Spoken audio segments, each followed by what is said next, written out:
I'm Denis Dublineau, and I'm calling from Paris, France.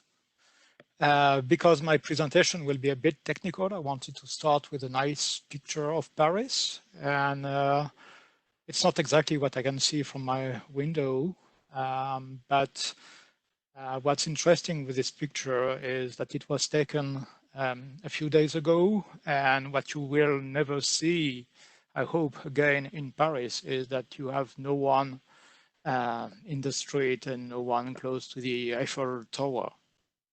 And again, I hope this situation will not happen again. This said, my purpose today is to speak about forms. And when I proposed to speak about forms, I didn't know at that time that some forms, and especially this one, would be central in my life, because this is the form that each person in France is supposed to fill in if we want to go outside in the street, and the police can control that. So it's the kind of form, at least technically, that we will be talking about. So a document which is containing form fields. And what I will do today is to present how this kind of documents can be created using XML, using DITA, using Arbortext.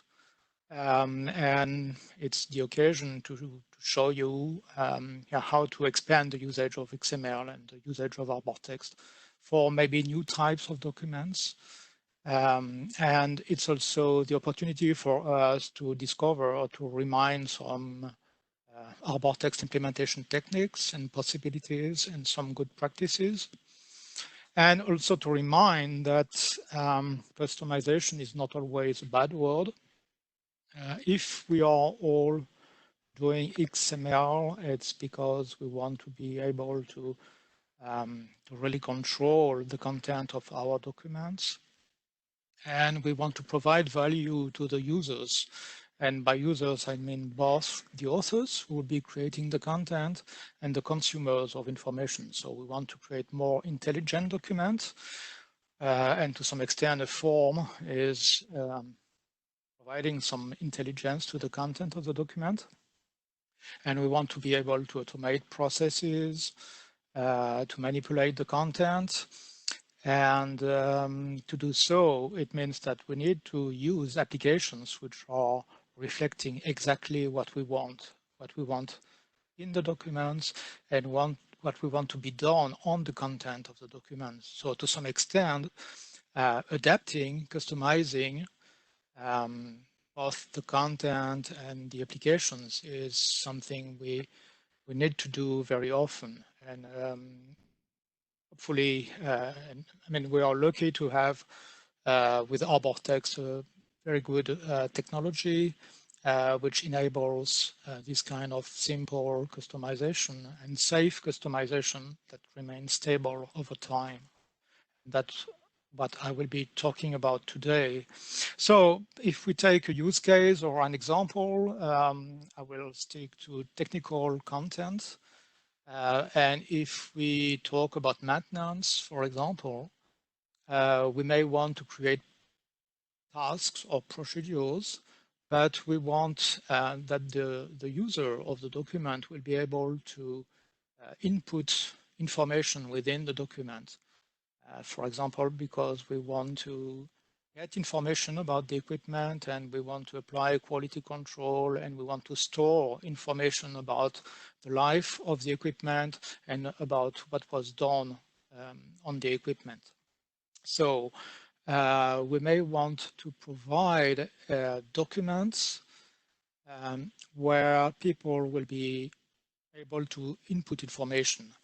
And here, for example, I'm showing a published HTML document where I have form fields, so text fields to enter information, which may be text. I can provide also checkbox.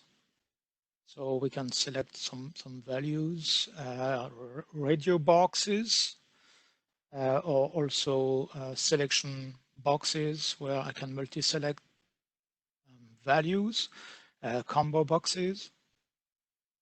And if the technician goes through this procedure and enters the required information, at the end, we may want this information, this entered information, to be sent somewhere to some CRM system or to some database where that information will be recorded.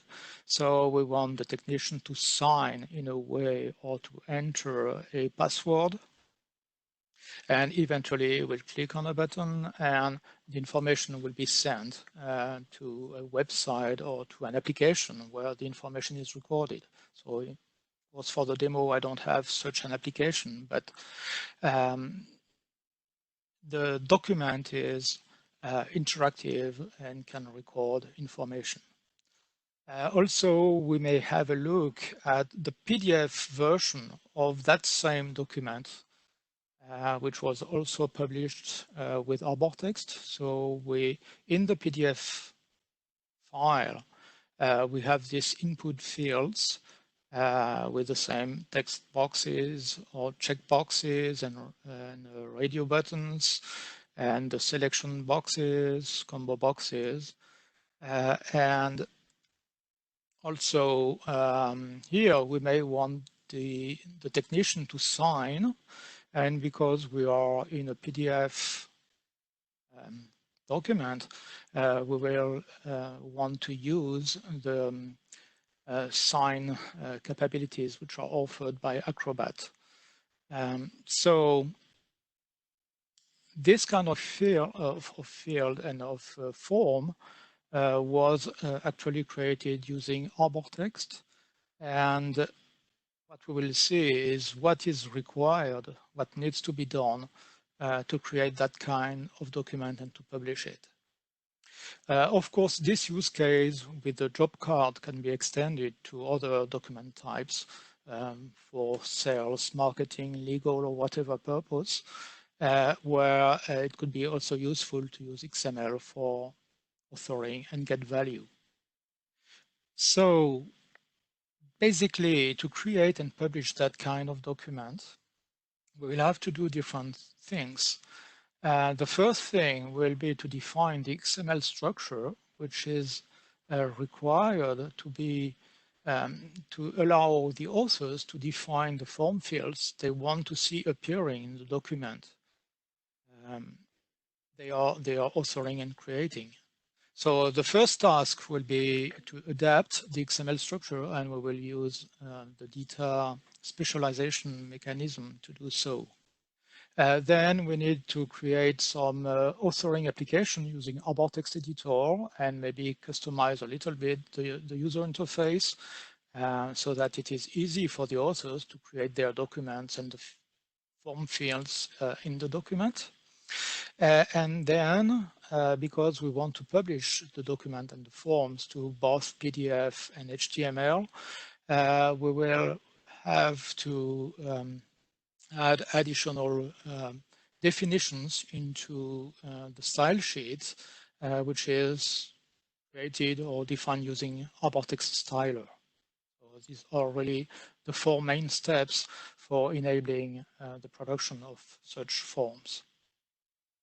So the first step is really about defining the XML structure for the documents and for the form fields within the document. And because we are assuming that we are using a DITA-based structure, we will define the XML structure according to the DITA rules. And what is really great with DITA is that on one side, it is a standard. So it is defining some XML structures that can be used for authoring documents. But at the same time, it is also extendable or expandable. And it allows you to define exactly the XML structure you need for your document. And the way you go from the basic structure defined by the DITA consortium to your own DITA structures is called specialization. And that's the relationship with the D of DITA, which is referring to Darwin.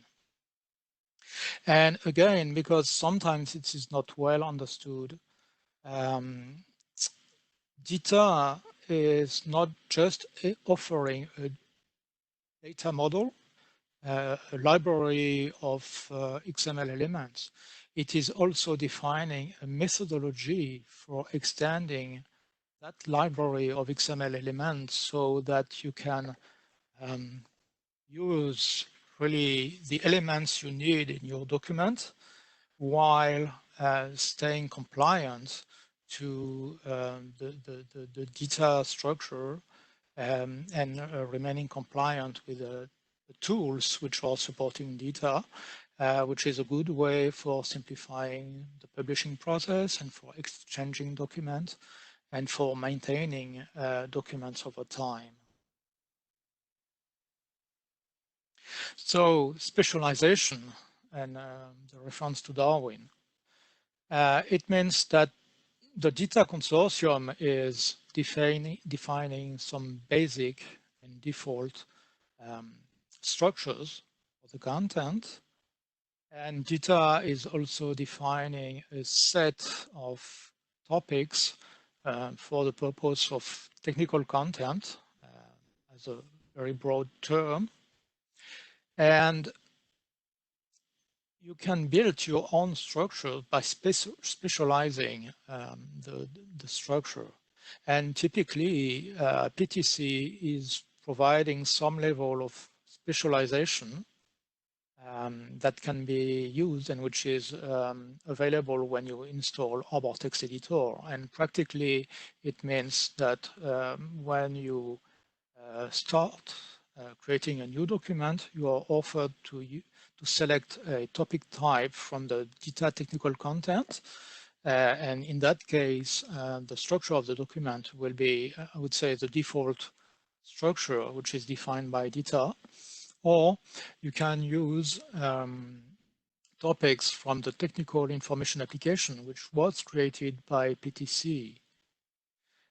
So you can use that, but as a recommendation and as a good practice, I would recommend that you create your own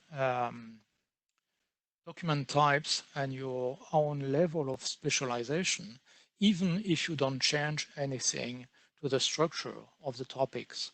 And here I put a quote coming from the DITA standard. And DITA is recommending the same thing. They are saying, well, we are providing some default structures, but it's better if you define your own structure to become independent of the DITA things.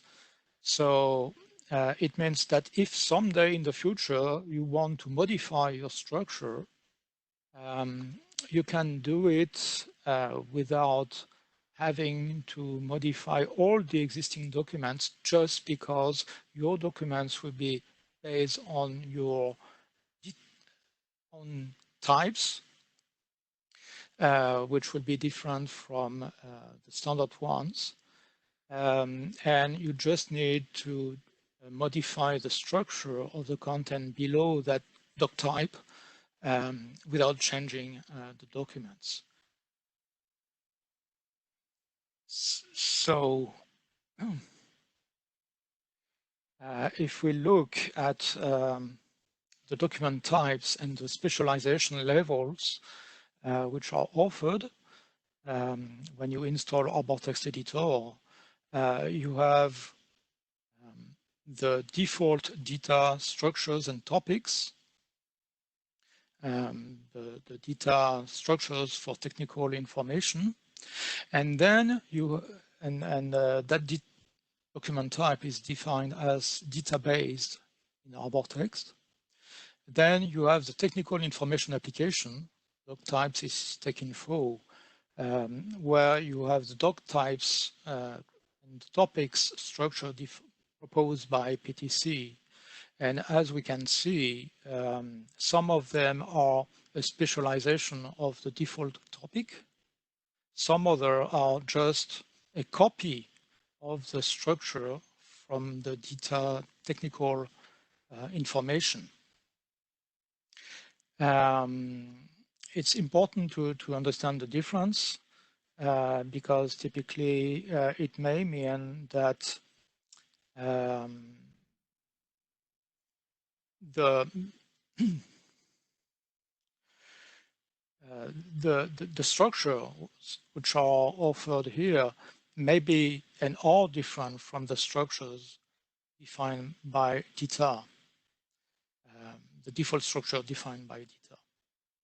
So a structure definition according to the DITA standard is defined by two levels.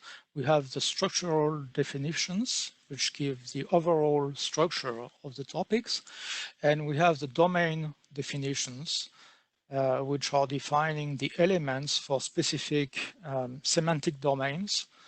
And typically, DITA is offering a software domain, a UI domain, and you have to remember that DITA was created initially by IBM, so we have a lot of things which are defined for, let's say, software documentation. So you may want or not to use the domains.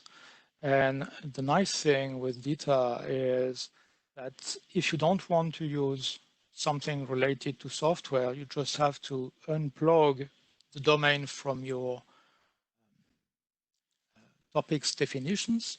And if you have other domains which are not offered by DITA, but that you need to use, you create your domain modules and you will plug them into your structures definitions. So typically for TechInfo, PTC is defining a TechInfo domain, which is added and included into the definition for the topics. And what we will do today is to add a new domain for the forms. So we have XML elements for the form fields, for defining the form fields. And what we will do is to create our own doc types for the topics, where we will reuse the domains offered by DITA and where we will add our form related domain.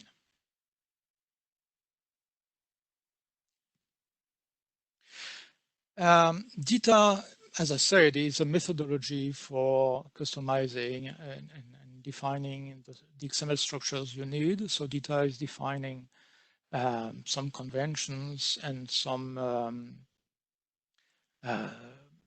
rules for defining the DTDs and the or the XML schemas. They are also defining some semantic rules and some attributes to be used in the DTDs or in the XML schemas definitions to make sure that we keep track of the specialization history or hierarchy. And when defining a new specialization, it is the most important rule is to make sure that at each level of specialization, you can revert back to the previous level. So in other terms, it means that any element or attribute that you define in your domain or in your topic specialization, it shall be possible to generalize, so to convert your new element to its ancestor and to make sure that the structure will be compliant to the ancestor structure model. So it means that you have to be careful for doing your specializations. And you have to follow the rules and the constraints. So here we'll be creating our form field domain. And to do so, we will just create a custom directory. So we have rules in Arbortext for defining such customization in a folder tree. And in that folder tree, we will create a new folder for our domain where we will create two XSD to XML schema files, one for defining the domain elements and one for defining the domain attributes. And we will create a declaration which will be recorded into the catalog file. And for defining the domain, we will have to follow the rules. And that's the main I would say constraints with using DITA, which is that defining a new element is much more verbose than defining a new element in a regular DTD or schema, because we have to follow some rules which will make things compliant with DITA and make things supporting the specializations. So in our case, we want to define some elements for our form fields like radio boxes, text boxes, and so on. And we want them to be used at some places in the documents. So we define a group listing all the elements we want to create. And for each element we want to create, we will create the definitions for the element, and the definition has to be used in a group and has to be defined as a complex type with as a name with the class extension. So I don't have time here to explain the reason why we have to have such let's say a complex definition for a new element. But the point is that once you understand, I mean, those rules, it is true that it makes more lines to write in the XML schema or in the DTD, but it's very replicable and then it's easy to do. The other important point is that you have to create one attribute which will record the specialization hierarchy. So here we are defining a text box in our form domain, and what we are saying here is that the text box is a specialization of the PH element from a regular topic. And thanks to this attribute, the tools, the software will know exactly what the hierarchy is and will behave accordingly. Then on the other file, we will define the attributes. So it's quite a regular way of doing, but at the end of the day, we'll have to reference the specialization hierarchy in the topic definition we will create in order to keep track of this attribute definition as well. So my new document types, I am calling it my tech info. It is based on the tech info, and it is actually reusing all the definitions of the tech info doc type. So I'll create my new doc type folder. I just copy what was provided by PTC. And especially the XSD, the schema definitions. At that time, I can also copy and rename my style sheet and my DCF file. And all what I have to do in the main topic definition is to add a reference to the domain I created and to add a reference to the new attributes I created for my form fields. And in the structural definition of my topics, I'm just saying that where normally, according to DITA, I can insert the PH element, I will also able I will be also able to use my new groups, which is containing all my form fields. So basically the pH is some kind of nice general information element which can be used anywhere within paragraphs. So it means that all the form fields I have defined in my domain, I will be able to insert them within the paragraphs in my topics. And that's it. So basically, I don't have much to do except for creating my new elements. And as I said, it is true that it's a bit more lines to be created than if you are not using DITA. And at the end, you can validate your DITA specialization and your new DITA doc types thanks to this validate DITA specialization function, which is available in Arbortext editor. And it will analyze what you did and tell you any mistakes you may have made when defining your new topic types. So now I have my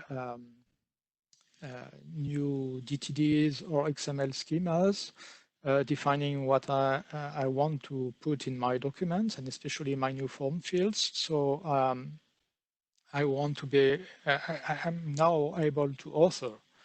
So if I create a new document using this new structure, and if I'm still using the copy I made from the style sheet, from the TechInfo style sheet, which was defined by PTC, everything will be fine, except that all the form fields definition I may be authoring will be displayed according to the default layout and default styling of the pH element.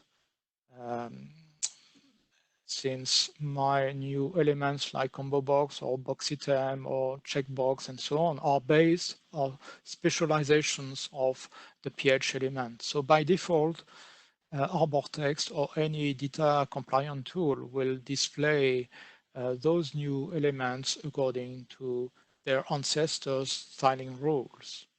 And it is not very convenient for the authors. So what we want is to help the authors when working.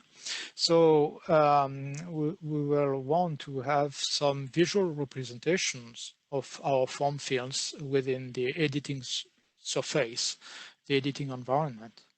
And I have two possibilities for that. One is to use the styler capabilities. So for example, for the box, the radio box, I may want to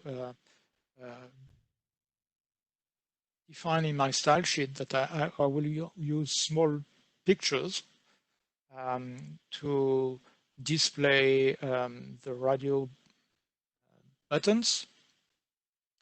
And because such a radio button may be selected or not, I will create a condition in my style sheet, and depending on the value of an attribute, I will display one bitmap or another in the editing surface.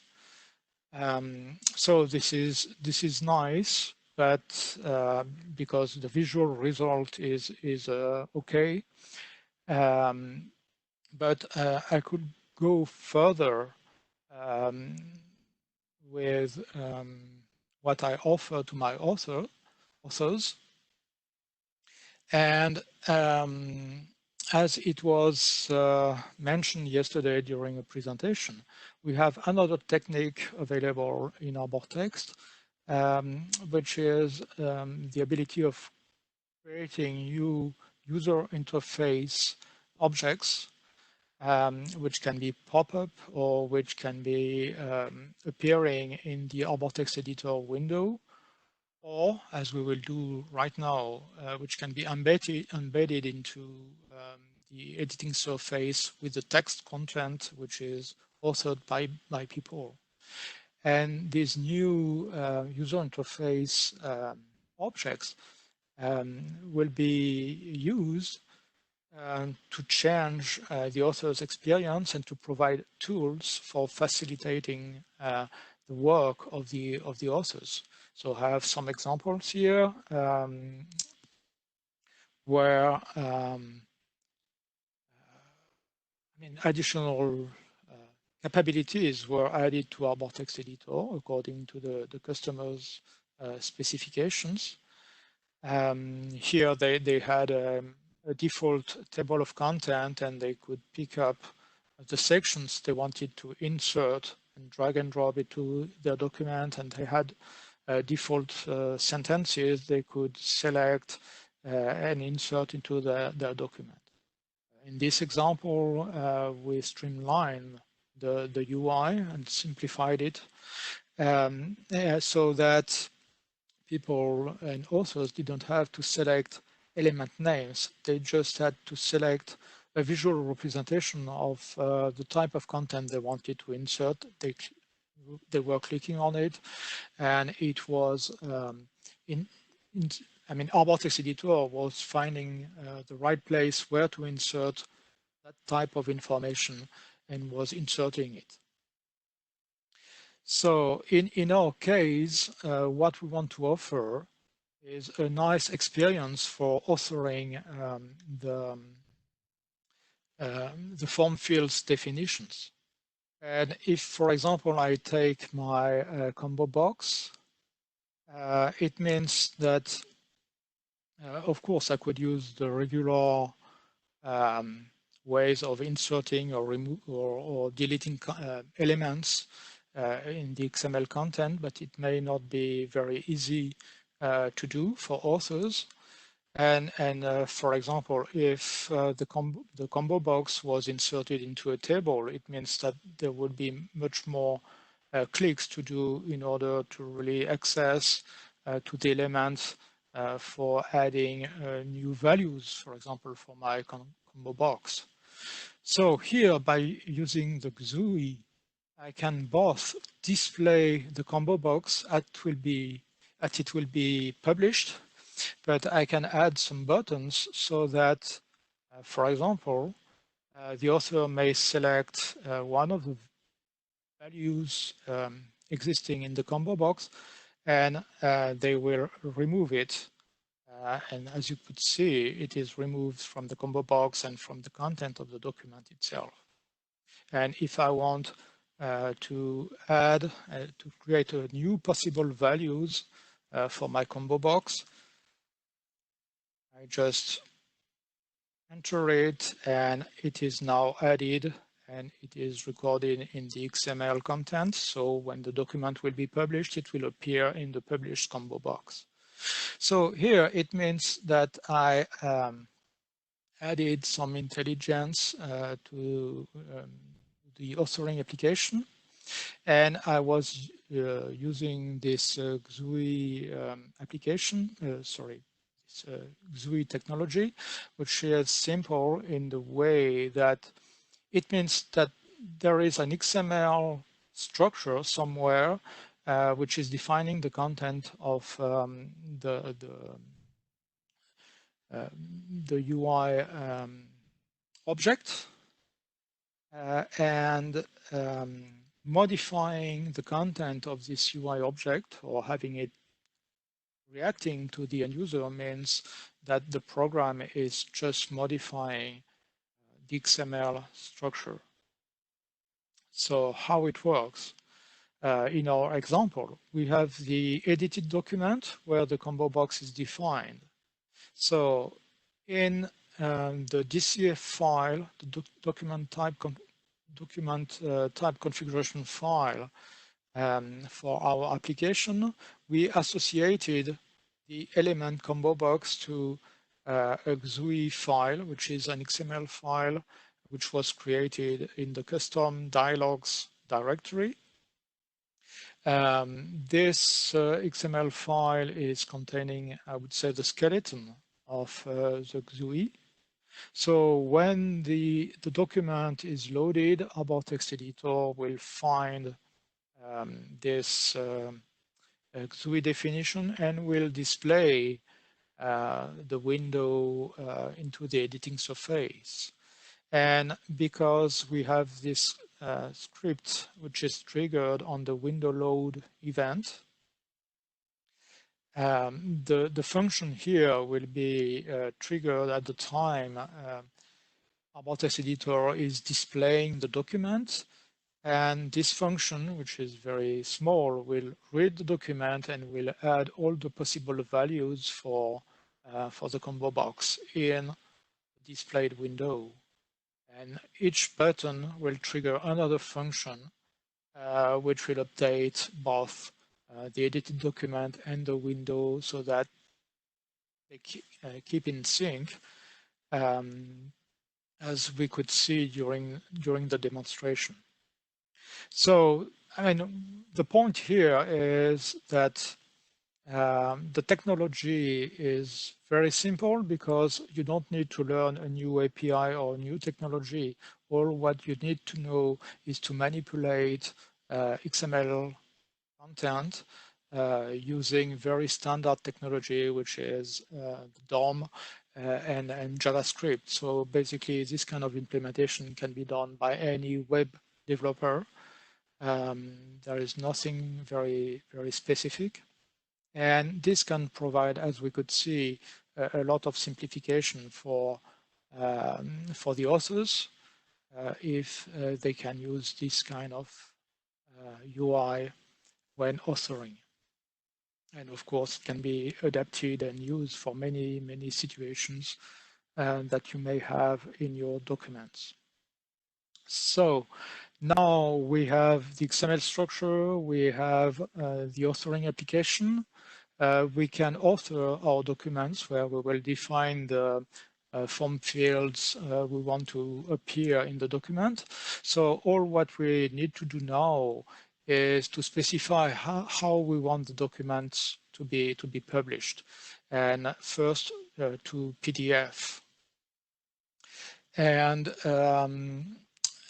with APP, so the publishing, the formatting engine, which is available in Arbortext Styler or Arbortext Publishing Engine, we have the possibility of creating the form fields, the PDF compliant form fields into the PDF document. And we have one function in the APP API which is available. But here we want to use Styler, and we know that in Styler we can create JavaScript APP functions where we write the code, the JavaScript code, which will be given to APP engine at the time of the publishing. So the good practices here are typically that for each element which is corresponding to a form field, we will create a property set where we will do some APP source code editing. The fact of creating a property set is to make our configuration more reusable. So we don't have to edit each element source code. We will just edit the source APP source code for the property set, and it will be applied and usable for any element to which we associate the property set. If we look at the code on the property set, basically the idea is that the APP functions will be markup independent. That's another good practice to write code which is not stick to a specific markup, so it is reusable, and the same code will be reusable in multiple doc types where, for example, the markup for our form fields is different. So it means that in the property set, we are mapping some JavaScript variables to the markup. And typically to the attributes we are using for defining the characteristics of our form fields. And then we are calling the APP functions. So here, as a recommendation, we have a first function where we are defining default values for the form field attributes in case those attributes are not available or defined in the XML code. And then we will call another function which will finalize the settings of the PDF form field. And we have a last function for really inserting the form field definition into the APP document.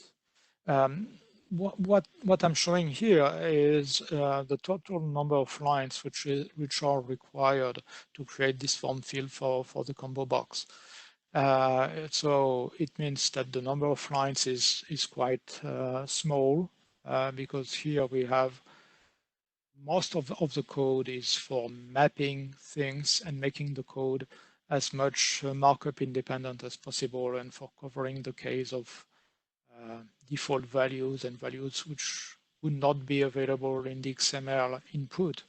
So as we can see, it's a limited amount of code which is created. And again, it is JavaScript and it is, I would say, quite simple for a developer to understand what's happening here. And that's it for configuring the Styler style sheet for APP publishing.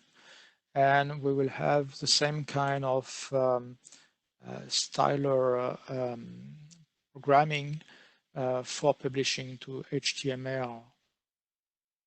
So same thing on each, the first thing with HTML is that we want to have a form defined in the HTML output. If you remember in my document, I had a button here which will collect all the values for all the form fields I have in my document and will post those values to a website or to an application. So it means that we want all this document to be a form in HTML terms and to have this new button to be created at the bottom of the document. So it means that somewhere at the content root, so here at the task body level, we do some HTML, XSL editing just for adding the definition of our HTML form and adding the definition for the button we want to appear at the bottom. So as we can see, it's again a very limited number of code to be added to the default XSL content for publishing the elements. And then for each form field, we'll do some code editing also for adding the form field, the HTML form field into the output. So here for a combo box, because the structure for the combo box has two levels, we have the combo box and each item within the combo box.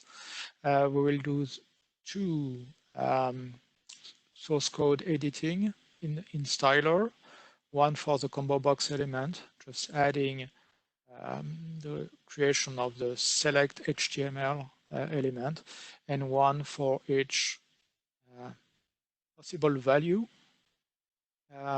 So again, the editing and the modification of the code is very limited in Styler. And as a result, if we have this combo box definition in our XML document, we will get this result in the HTML output.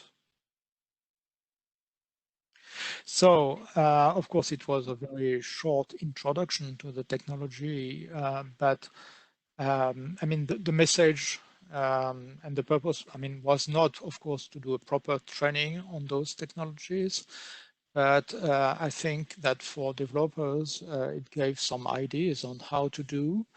And more generally, the message is that you shall not hesitate to specialize your content and to specialize also the Arbortext editing user experience for adapting and providing values for your authors and the users of the document.